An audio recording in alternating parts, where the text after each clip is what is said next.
Well,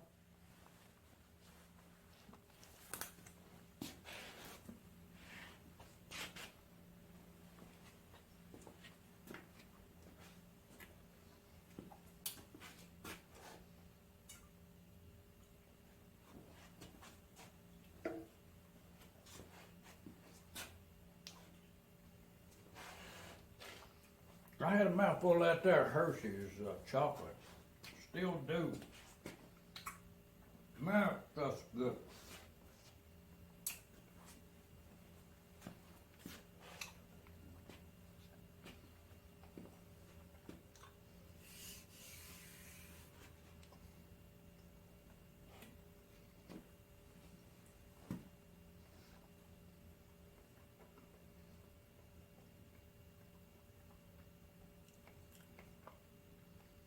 Okay, I tell you about this engine right here.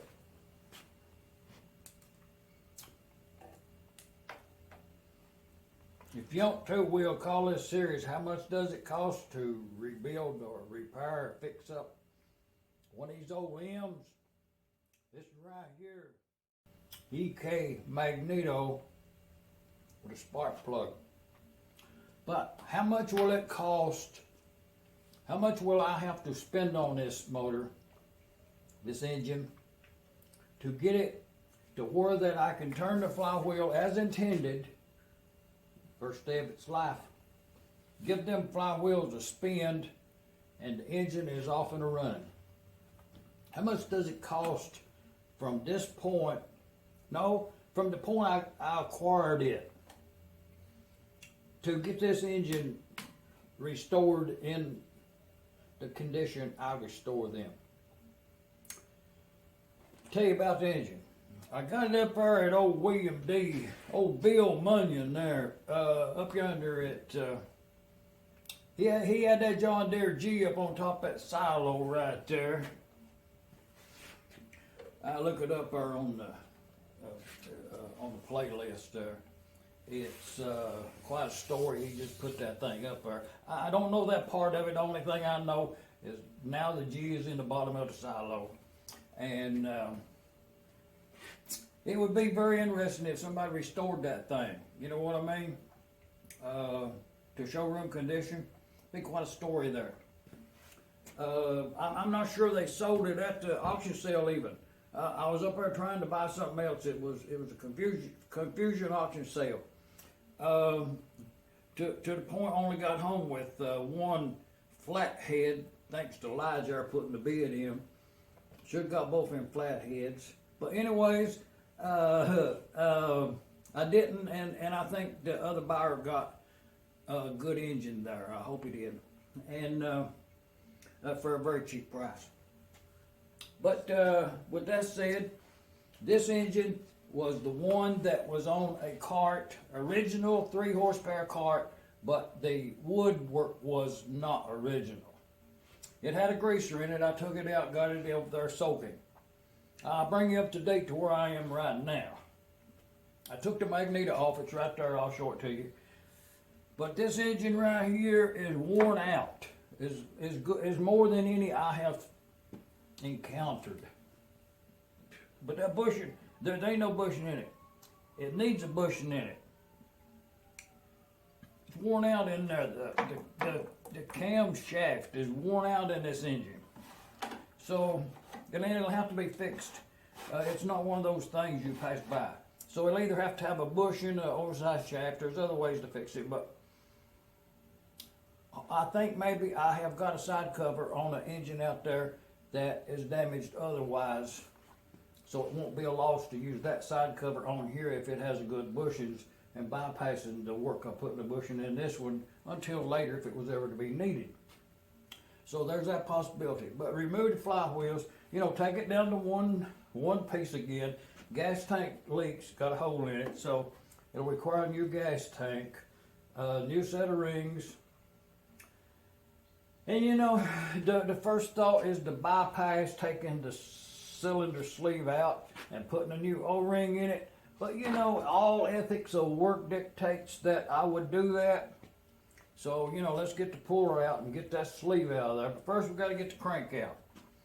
The greasers was missing, and someone put grease zerks in there so they could hand grease it, even into the hand greaser here.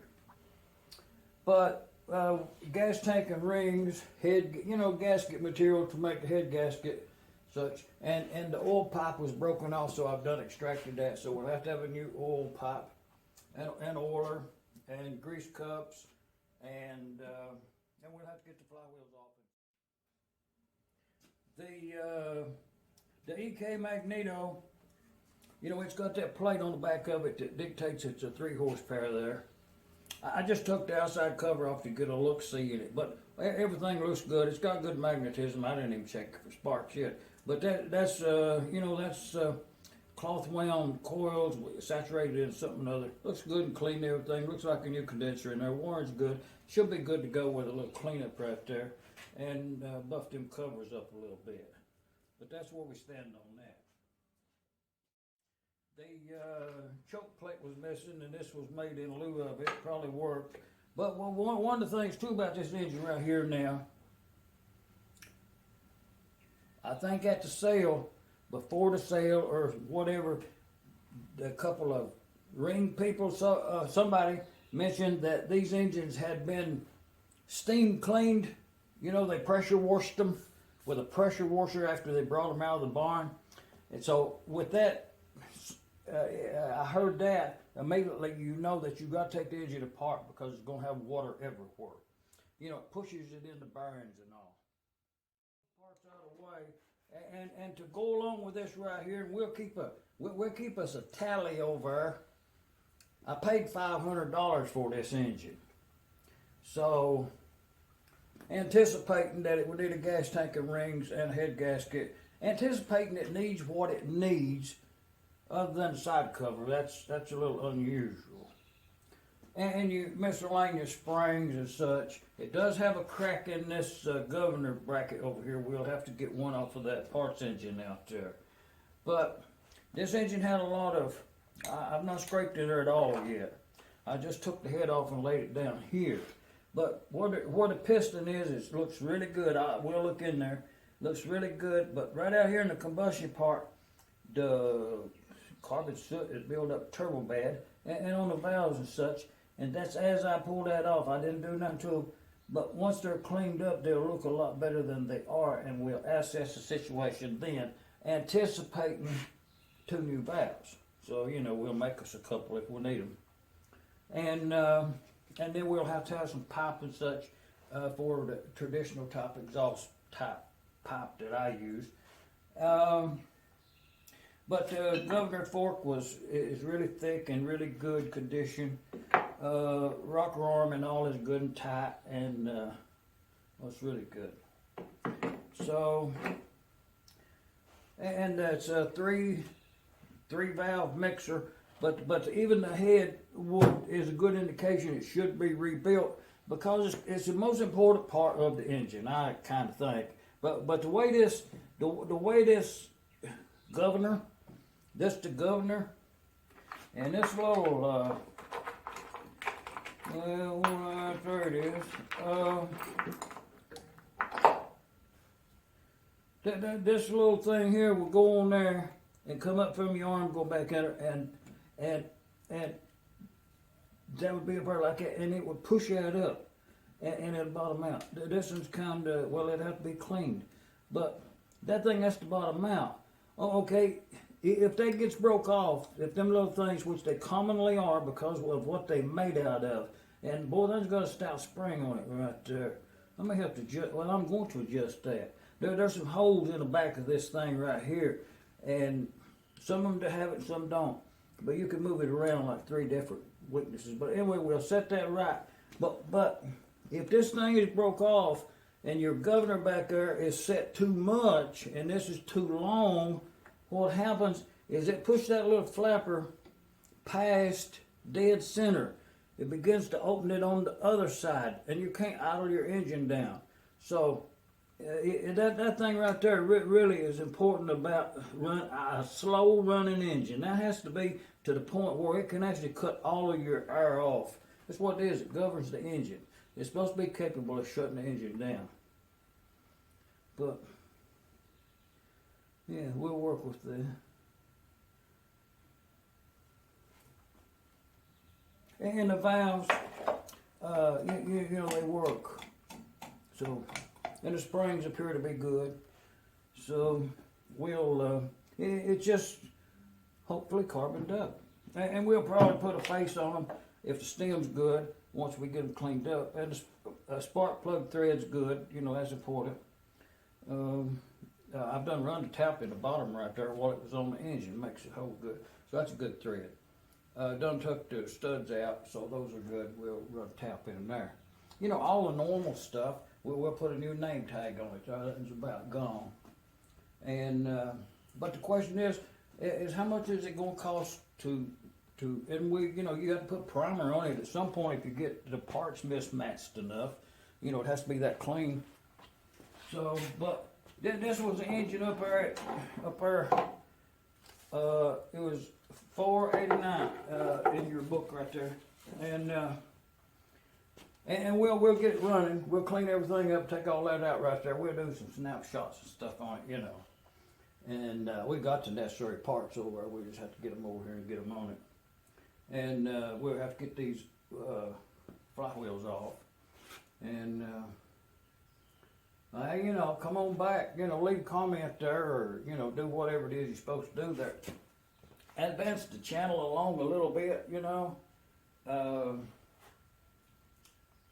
We'll see how much it costs to rebuild this thing. You know, how many?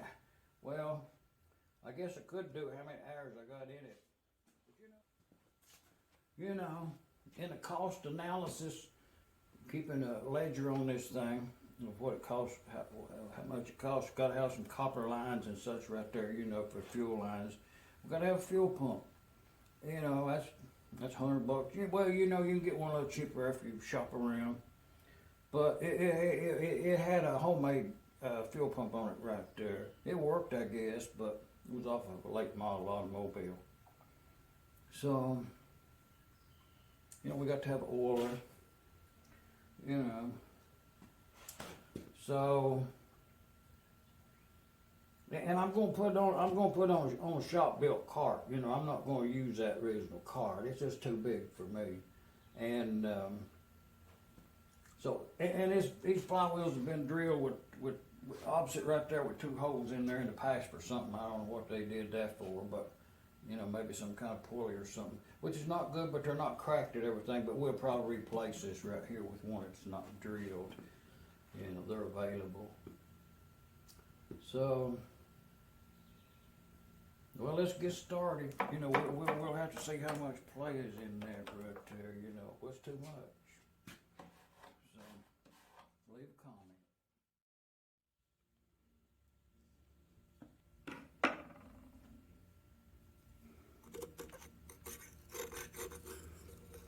Oh yeah.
Oh yes, that's quite good. So we'll clean that up really good. We'll put a new set of rings in there and run a hone in there, you know, put that cross hatch in there so them new rings will kind of fit in a little bit. So now let's get that done.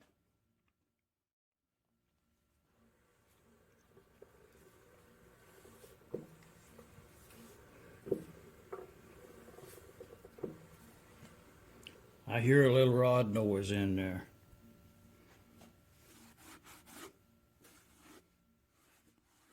The other brake for sure will have to be addressed is that this thing's cracked. And in some point of its life, I'm gonna take this set screw and lock bolt out.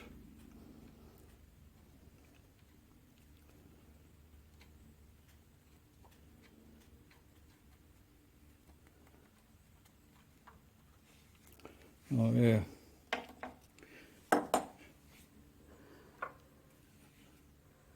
Okay, if the light is right, you see that crack in that yoke right there? Man. Now we'll get one off that parts engine out there. But right in there is what we're talking about.